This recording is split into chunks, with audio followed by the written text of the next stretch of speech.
Hey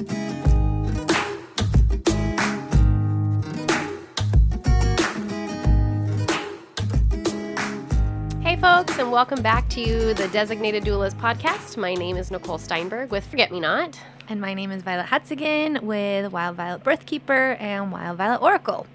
We hope you tuned into our last podcast, but if you didn't, this one is going to be on the placenta and on ashes. But we did want to touch base based on our last podcast for some questions that we had come in. We had a really great question come through that Violet's going to talk to you about a little bit.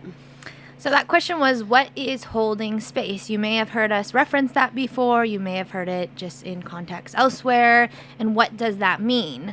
Holding space, or to hold space for someone, is to hold a safe space and respecting and honoring someone's wishes, thoughts, culture, and desires. Yes, we use that word a lot. So that was a great question. Thank you for reaching out with that. We would love to start this podcast off with placenta. Placenta. What is the placenta? What is the placenta? You may have heard of this word. You may have never heard of this word. So the placenta actually is an organ that is created during pregnancy that essentially connects mom to baby and is a sort of a filtration system. So it's bringing in nutrients from the mom to the baby. It's also filtering out stuff that the baby no longer needs. It is an essential organ to keep baby alive. It's oftentimes developed towards like the back or the side of the placenta. Sometimes it can be lower, which can create interesting dynamics for pregnancy and delivery.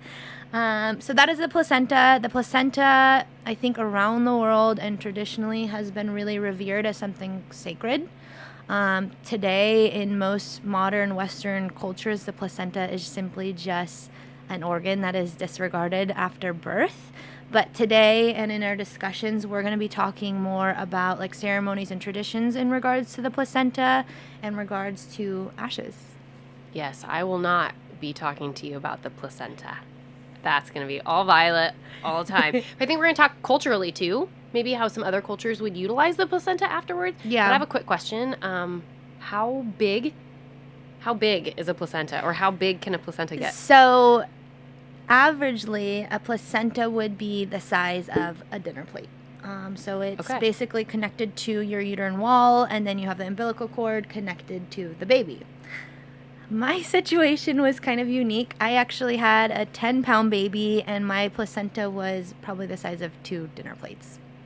Crazy. It was extremely large. Crazy. Even my midwife, my whole like birth team, as soon as it came out, was like, "Whoa, I've never seen a placenta like that." And once it comes out, it's really important that the midwife goes through the placenta to make sure there's no tears or no deformities or anything out of the normal, just in case in the process of delivering your placenta, nothing is left in, because that can actually create toxicity. So if a piece breaks off or something gets ripped off, it's really important none of that is left within the uterus. So you want to birth the whole thing. You have to birth the whole thing. So you actually birth your placenta after birthing your child. Oh, did you know that? I did, because we've talked, but I don't know that I would have ever thought or considered it a birth of an organ. It's a birth of an organ. Okay. Exactly it. Okay. Fair enough. Culturally, well, before we get into that, why Okay. don't you explain what ashes are? Ashes is a really beautiful way of basically saying that you are going to receive bones after your loved one is cremated or through the process of alkaline hydrolysis. So what are ashes? Ashes are, in the most basic of terms, pulverized bones. After cremation, you are left with charred bones, basically. And what happens is a funeral director or a mortuary will take those bones and they put them into a machine called a cremulator. And the cremulator will pulverize the bone until it becomes a really fine, almost sand-like texture. In the United States, actually, by law, funeral homes have to pulverize the bones to an unrecognizable state. But it's not like this everywhere in the world. Really? And there are cultural differences, but that's just, we have to do it that way.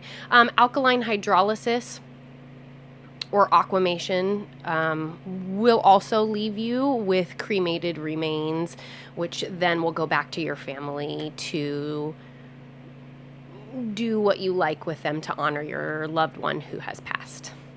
So ashes or bones.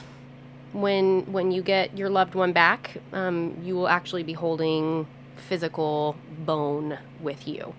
I feel like this maybe isn't common knowledge, and maybe it's just because we haven't gone so far as to look into what ashes are because of the subject matter, but I find it really fascinating that this is what they actually are. And knowing that there's things that you can do with these bones, making jewelry out of them, pressing diamonds, and we'll talk more about that later. But now that you know that it's bone, now you know why you can press a diamond out of it versus an ash.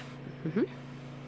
Very interesting. Yeah, let's dive into culture, because I always think that's a really fun topic. When how do other parts of the world work with ashes or bone fragments, and how do they work with placenta? Yeah, absolutely. And I can only speak from my personal experience and what I've had the privilege of learning about. So that being said, I'm gonna touch on some of the traditional ceremonies and just knowledge about ways someone might go about their placenta. And I'm sure there's many more out there. So again, I'm just touching on what I've had the privilege of being able to learn about. And I think this is a really important topic, because if you are going to hold space for someone, it is important that you're able to do it in a way that, again, is respecting and honoring their wishes and needs in regards to their placenta or their remains. Right? Holding space. Holding there it is. space. There it is. There it is. And you may be surprised, some of the things you might, again, have the privilege of experiencing and being a part of. And so it's really important that you respect it and you really uphold the integrity of it for that individual. So that being said, I'm going to just touch a little bit on some of the traditions, I guess, I've been aware of as far as the placenta rituals. And I think they're really interesting because I feel like there's so many different ways to honor the placenta. And again, in Western cultures, I feel like it's very common that it's just revered as an organ that is, a matter that needs to be disposed of. And in doing some of my research and reading, I actually I read that there were many women that didn't have the opportunity to honor their placenta in the process, and they actually felt after the fact that they were missing something in their birth experience. So many of these women who felt that way in their next delivery, or birthing people, in their next experience with birth, chose to do something special with their placenta. Because the reality is, when we are disconnecting baby from placenta, we're disconnecting baby from something that created and held life for so long. It's also a piece of us that was literally physically and physiologically connected to our baby, and there's a lot of power to that. Mm-hmm. So that being said, one of the ceremonies I have heard of is placenta encapsulation. I can attest to this because I actually did encapsulate my placenta post-birth, and that is literally, they take the placenta, they clean it, they dehydrate it, and oftentimes they'll put it in a veggie cap, which you can take later. There's two sides of thought on this. Some people really believe in the benefits of it. I did. That's why I chose to do it. They say they have studies that show there's no difference, but it really is like what's important to you. Can I ask a question? Yes. Can I ask a question? Yes. Sorry, I know this is off topic, but benefits of it, nutritionally speaking, or well, think about micronutrient speaking, because I would say so. Okay. And think about it, like, we are the only animal that disregards the placenta in that manner.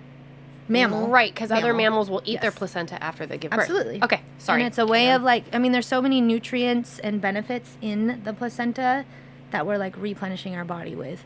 Side note, for those of you who may be delivering sometime in the near future or anytime in the future, if you do delayed cord clamping, your baby actually receives a significant amount of T cells from the placenta as it continues to pump, which can be really beneficial long term. So if you are considering it or not considering it, I strongly suggest you do consider it, because there can be a lot of benefits to delayed cord clamping. Okay. Let's see. So I had a couple other. Something I think that is most common in indigenous cultures is the placenta burial, where they're actually, really honor the placenta in burying it, giving it back to earth, returning it back to earth, oftentimes accompanied by a fruit tree or a fruit-bearing tree, in hand with that to like birth new life, birth abundance. Which I think is really fascinating and something so special. Another one is a lotus birth, where they actually, once the placenta is delivered, they leave the umbilical cord attached to baby until it completely dries out and falls off. Which, that is amazing. If you've ever seen an umbilical cord, it's one of the most scariest things I've ever had to deal with. Like, an umbilical cord dried is like, I don't know. It was an awful experience with my son, because I felt like it got snagged on everything, and it was horrible. But if you can make that cord stay attached to that baby till it falls off naturally, that is amazing. Another one is called a cord burning ceremony, and this I thought was really fascinating. I've never had the privilege of being a part of something like this, but after the placenta is done pumping and it is time for them to separate baby from mom and the placenta, they actually take candles and come together, the mom or the birthing people and whoever else they want to be a part of this experience, and they burn the cord in detachment. And what I had read about it was that it really isn't time to slow down after the excitement and the rush of everything that's happened, and have it be such a gentle experience of this disconnect. They burn the cord while it's still attached? Mm-hmm. So they'll clamp it and then they'll burn it after. Okay. This might be a stupid question. Nothing stupid. Side note, we don't talk about our topics until we're in conversation like this, because then questions come up like what I have, and I have like the stupid question, right? But it may not be stupid. Maybe others have the same sort of questions, which is why we don't talk about them ahead of time until we're on this podcast with you. But so they would clamp it, but baby can't feel. It's attached, but it's not attached. So they clamp it before the burn, so before they detach it. Basically, anytime they're going to sever the cord, they clamp it before, closest to the baby, so that obviously nothing is going in or out of the cord itself. Okay, and do you know, is there studies that can the baby feel the clamping? I have not heard of that. I didn't feel like my baby reacted when we did do the detach, but I would imagine, just in my realm of work, that there is an energetic detach. Like, I felt in my heart when I watched the cord get clamped and my husband cut it. A part of me was like, oh, yeah, now we're disconnected. I just think about it, because if I stick my finger in my belly button, that's a really gross feeling. Well, and so I feel like it's out, though. Like, they leave the cord slightly and then they clamp it, and then you cut after the clamp. Right. Okay. That makes sense. And my midwife, in fact, talking about belly buttons, says that you're genetically going to have the belly button you're genetically meant to have. No matter what. I don't think there's depends on the cord clamp that you get it in or outie. Oh, okay. Which I thought was interesting. Yeah, because I thought that was the case. I thought depending on how you were cord clamped. Like, please don't give my child an outie belly button. They're cute. I think they're cute. I haven't please any, cut but it I think appropriately. Cool. Yeah. So that is, like I said, there's probably many other ceremonies out there that I'm just not familiar with and I haven't had the privilege of learning about. But we're speaking about these because there's something you might come across, and it's really important that you're able to, again, hold that safe space, that honoring, respectful space for someone who may want this for their birth experience. I'm going to kind of put you on the spot just because you had mentioned this in passing, and if you don't know, be honest, and that's okay. There are cultures that make dream catchers out of the placenta? Yes. I don't know how I missed that. Yes, I have heard of that. Saving the placenta and drying it out and shaping it, and utilizing it for different things. including creating a dream catcher out of it, I which think is that's so amazing. cool. Yes. I think that's so And cool. something you would keep forever in a way that I think is so much more well preserved, because I've also seen just a piece of an umbilical cord saved in like a Ziploc bag, and you're like, why would you keep that? Baby book stuff, right? Why do I need to I see have that? hair in mine. Yeah. I don't know. So, moving on. Okay, ashes, bones. Let's talk about bones. So, I do have to apologize. They're in Japanese culture. I am not very good at my pronunciation, so if I mess this up horribly, I am so sorry. But in Japanese culture, it is called Kotsage, Kotsuage, and it is a tradition that the Japanese people will use after the cremation of a loved one. And what they do is after their loved one is cremated, they take oversized chopsticks and they will move the bones from the table into an urn. They start feet first so that their loved one is upright inside the urn. Oh, wow. Yeah, and with bigger pieces of bone, so say like a femur, for example, you would pass the bone from one family member to another to move it, or sometimes two people will use chopsticks, and you just want to make sure that you don't drop the bones. It's a very sacred, culturally traditional practice for them. And it's really beautiful, but they don't pulverize their bones like we do to make ashes. They actually honor the bone in all of its greatness after it has been cremated. So I think that that's just really fantastic. Other cultures around the world, and I won't name them all because there's quite a few different cultures that take their ashes and they spread them over a sacred body of water or a river or giant body of water, releasing the spirit to the afterlife or the soul to the afterlife. Here in the United States, we have urns that sometimes go on the mantle, in a closet, in the garage. Sometimes we don't know what to do with those urns, so we get creative. There are custom urns that you can have blown from glass, created from ceramics, pottery that you can paint your own wishes and prayers and thanks to your loved one on this beautiful piece of pottery, and then you can have it in your home. Some folks will take their ashes around the world, just parts of their ashes around the world, and spread them wherever they go so that your loved one will travel with you and be a part of this life with you as you go. I made some notes, so I'm going to kind of check my notes every once in a while. Reef balls are really cool. What's a reef ball? Yeah, so a reef ball, your ashes actually get made into a concrete orb that goes into the ocean, and it cultivates new ocean life, oceanic life. And you didn't tell me about this when we did our end of life planning. I might have to change my. We can change your book. Your book evolves. This is Yes. You should grow with you. Some of the companies that do this, you actually take a picture of you and your loved ones, and you have a whole ceremony where you place this picture into the orb until it settles. And then you dive down, if you'd like to, with your orb, and you set it on the ocean floor and say goodbye, and they give you time. It's really beautiful. That is amazing. Help cultivate ocean life.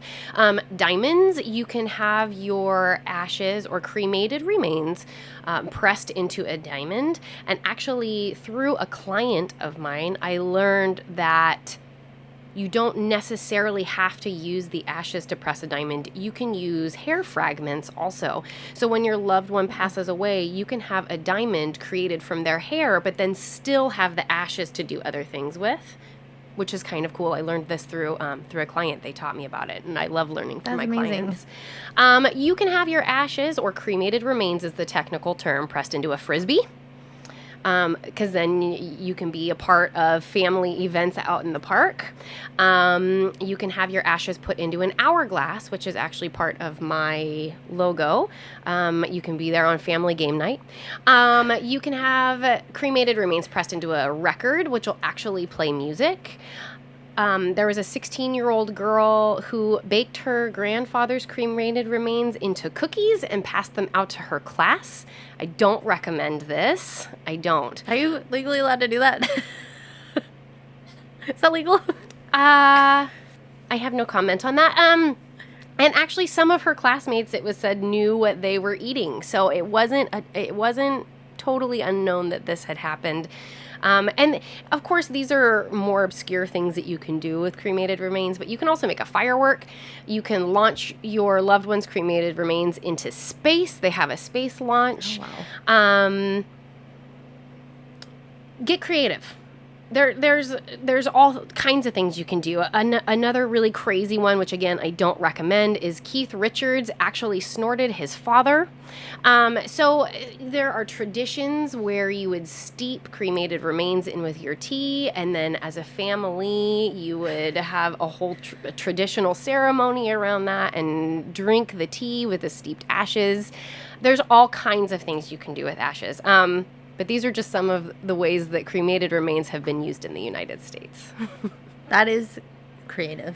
Also, incredibly creative. A question that I get often with my clients is, what happens if you find an urn at the Goodwill? Yeah. Yes. So you don't have to worry about getting any sort of infectious disease if you do find cremated remains anywhere, or they're sterile bone. But you shouldn't find one at the Goodwill. They are supposed to look through everything and get rid of that. So, I mean, my answer to that is, if you find one, give it to me, because I think that that's crazy that that's still circulating in the world, and then I will give it a sacred home to live in.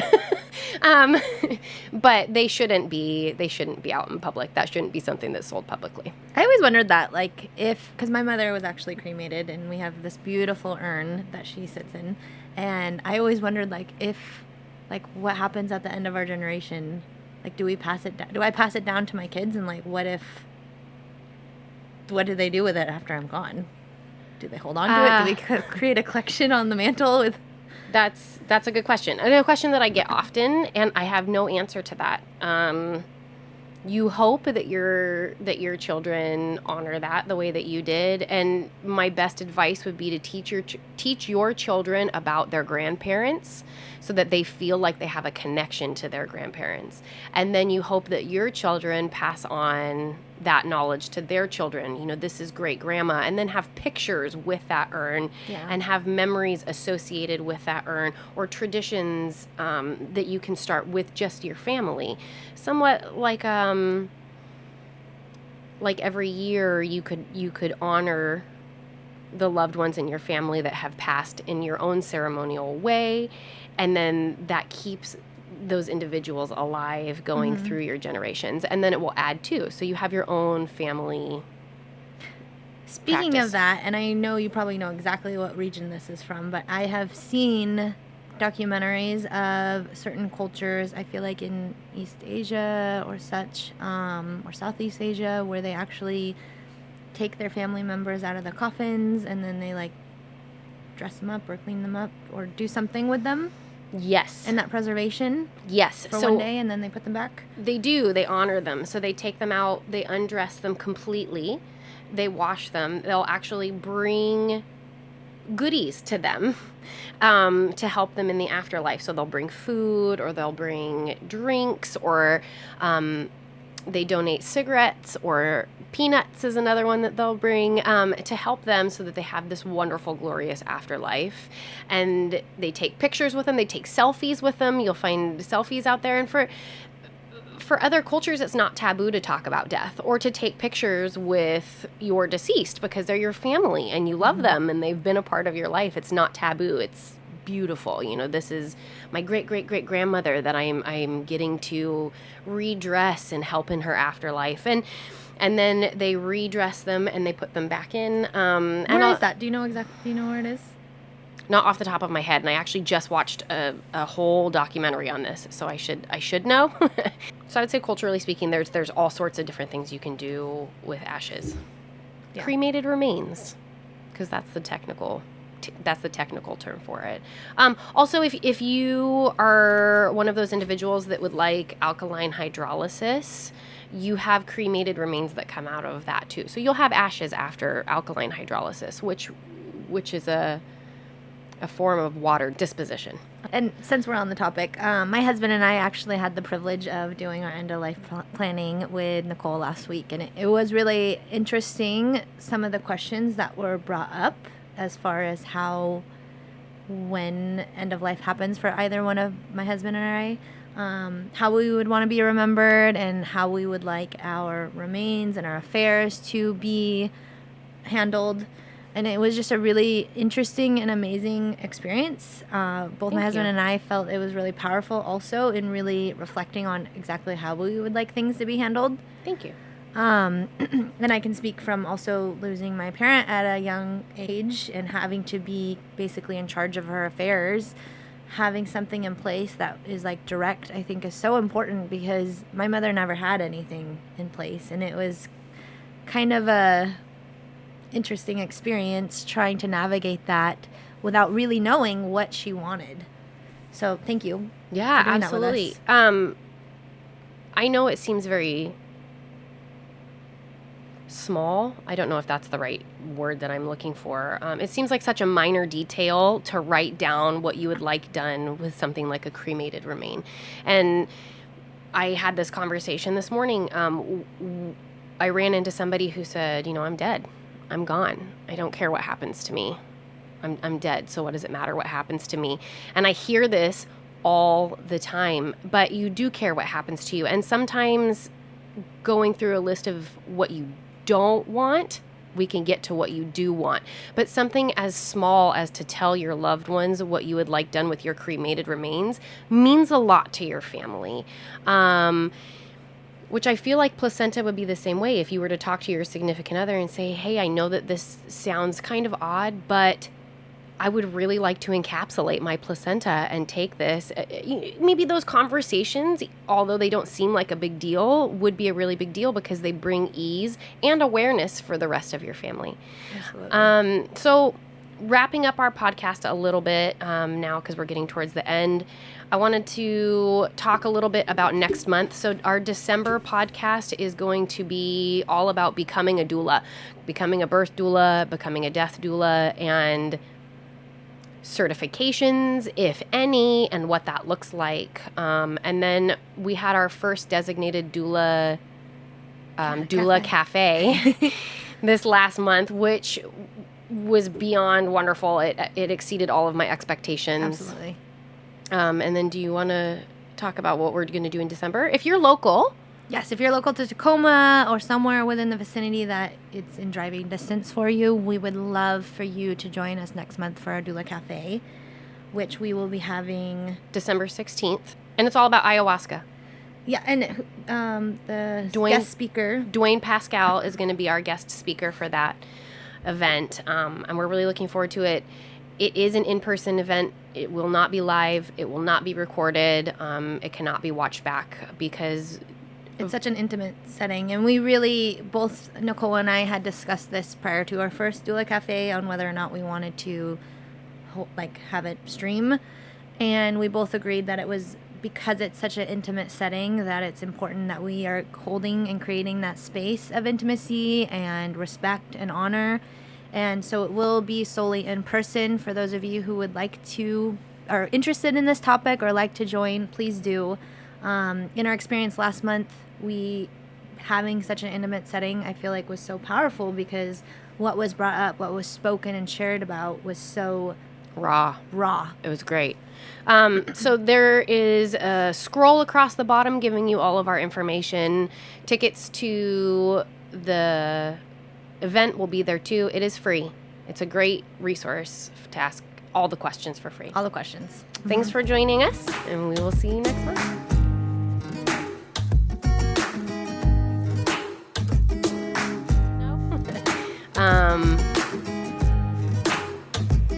No, off the top of my head, I can't. No. No, again, I should know, and it's gonna bug me until I find out. Which right after I get off, I'm gonna Google it. You're